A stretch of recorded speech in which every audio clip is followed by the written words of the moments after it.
Welcome once again to our channel. It's always good to be with you as we address the occurrences of these times and the things that we can do to stay healthy and happy during these times, especially the things that we can use to remind ourselves that we are greater than this body that we find ourselves in. We're greater than the names that we have been given, and we're greater than the names that we have accepted for ourselves. We are eternal beings made of a light that can never be created or destroyed. We are eternal. We have always been here. We are able to change shape and form over time, and changing the shape and form is what we call life, death, reincarnation, all of those things. All of those things is a shift, a change of our spiritual selves or divine selves into something that is different in form but the same at the core. And the core that I'm talking about, you see, is that creative energy, what is known as consciousness that exists at the center of the universe and beyond, that we move in and live in and have our being in. Most of the religions and philosophies that are worth anything have told us truths to help us begin to understand this great, vast thing that is the universe. But many of them fall short.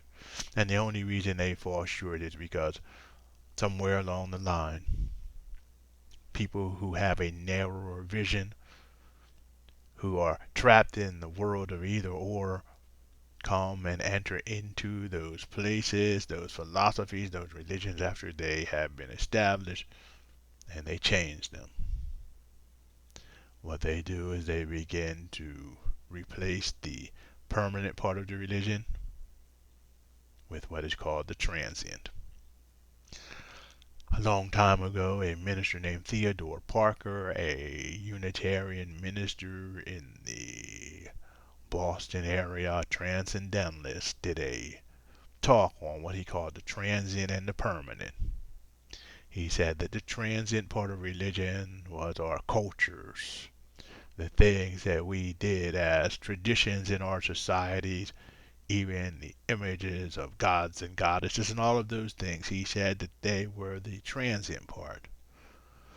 But the permanent part was the deep teachings, the mystical teachings that we usually don't learn about now, about love, about caring for one another, about seeing the beauty and wisdom of the divine in every tree and every flower, in every smiling face, and even in every angry face, and realizing that we are greater than we have been told. And over time, you see, as he talked about, the transient, the cultural, seeps into the permanent. And nowadays we find that it has replaced the permanent. And in many religions and philosophies, if we go and we looked into the past, we see the same thing has happened there. Someone has a mystical experience, an encounter with the divine, and they come and they explain it to the people they know. And slowly but surely, what happens is that the idea is adopted, and by the time a couple of generations have gone by, it is totally changed. The person's former beliefs and their cultural beliefs and their practices are folded into this mystical occurrence so much that the occurrence becomes secondary, and we find another religion, another church, another synagogue, another mosque, another ashram, another group of people coming together, working through rules and through rituals in order to attain that which they already have. They seek to attain a connection with the divine when they already have it. but don't acknowledge it. Why is it they don't acknowledge it? Because they have been trained not to acknowledge it. They have been trained to think of themselves as separate, like Newtonian physics that says everything is a little ball, little balls bouncing off of each other randomly in order to create the movement and the life in the universe. Well, this has been proven wrong by many mystics, many philosophers, and now by many physicists and scientists today as they look at the world and they look at the quantum world.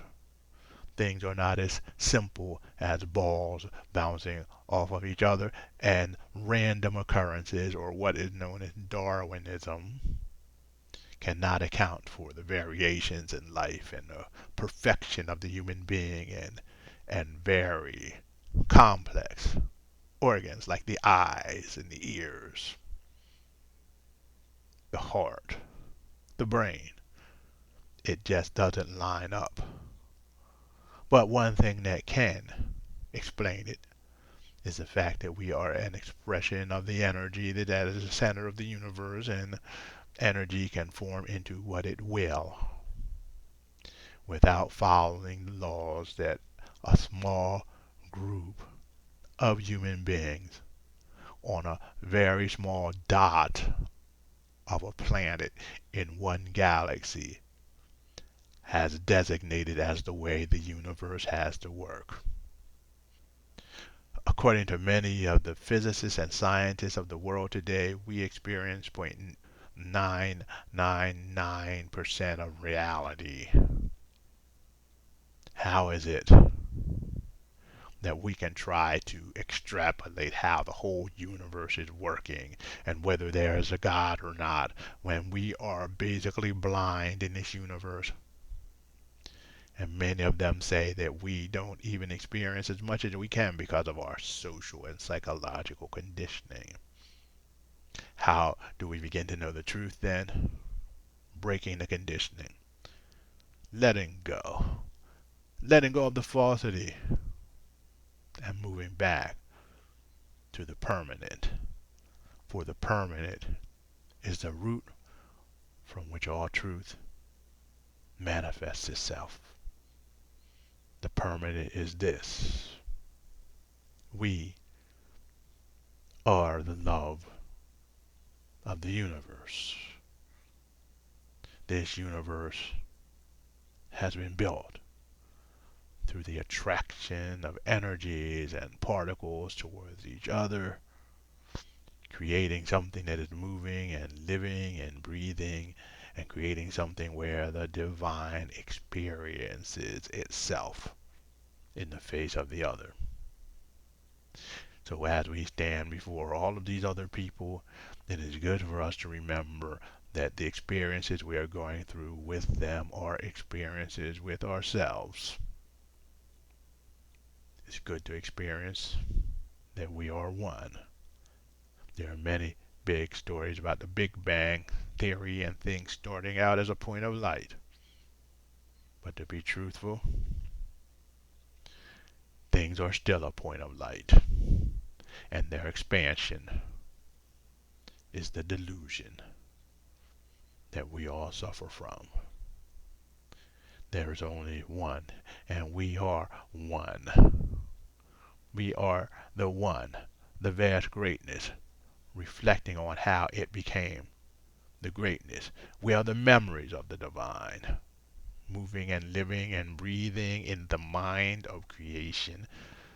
And that is why we have arrived at being the one, but still struggle to be the one.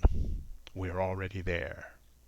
We are part of this divine dance. We're acting out this memory of the past, and we are realizing who we are as time passes.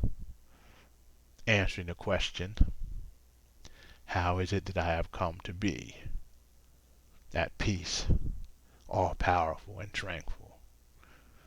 This story, this dance that you and I, all of us, are going through is the answer to the question posed by that which is, that which will be, and that which always has been. We are simply thoughts and memories moving in the mind of the all in all. And when we are gone, we will just return back to our state as the all in all. Because you see, in a world, in a universe, where chronological time really does exist, all of this has already happened. We are home. When we realize that we have arrived, we enter into the rule of love, the kingdom of God, whatever you would like to call it, and we are free to choose our behaviors, free to enter into the dance when we would want to, free to put on the mask, to put on the face of whatever characters we would like to be, free to do all of that, because we have remembered that we are not the mask. We are the person, the actor behind the mask, the finger of divinity reaching in to this world that can seem so mad in order to stir things up a little bit and enjoy the reaction that happens as a result of it. That is who we are. We are divinity. We are woke. We are woke to the third power even, and no matter what those who are sluggards say, those who are demented, those who take people's words and try to add a negative context to them, like the way they tried to make liberal a bad word. They tried to make Christian a bad word through their actions and behavior. They tried to make black a bad word by making every type of thing in the universe that was painful and negative, giving it a label as being dark or black. Now they're trying to make woke a bad word. They're trying to make progressive a bad word, so we can't speak about those things. But it's not working anymore. Because we are all wonderful and we are all beautiful people, and we're acknowledging that the liars and the cheaters and the crooks and criminals have no value as they are, and no more credibility. They have no more credibility. And the only way for us to seek the truth and to find the truth is to dare to go enter into those dark places in our heart. And those dark places are actually the places that are warm, nurturing, and the preparation spots for growth and love. That is the world we're living in right now. We are forced to go inside and to find the truth, the way, and the life. And no matter what our religious calling or belief system, we are able to do that because we, in truth, are that. Thanks for being with us. If you like what you're hearing, please subscribe and hit the like bell. Maybe leave a comment so we can know what you'd like to have us speak on in the future. And we will be here from day to day, speaking on the truth that will set all of us free, and reminding each and every one of us that we are as beautiful as our thoughts and our actions. Namaste, everyone.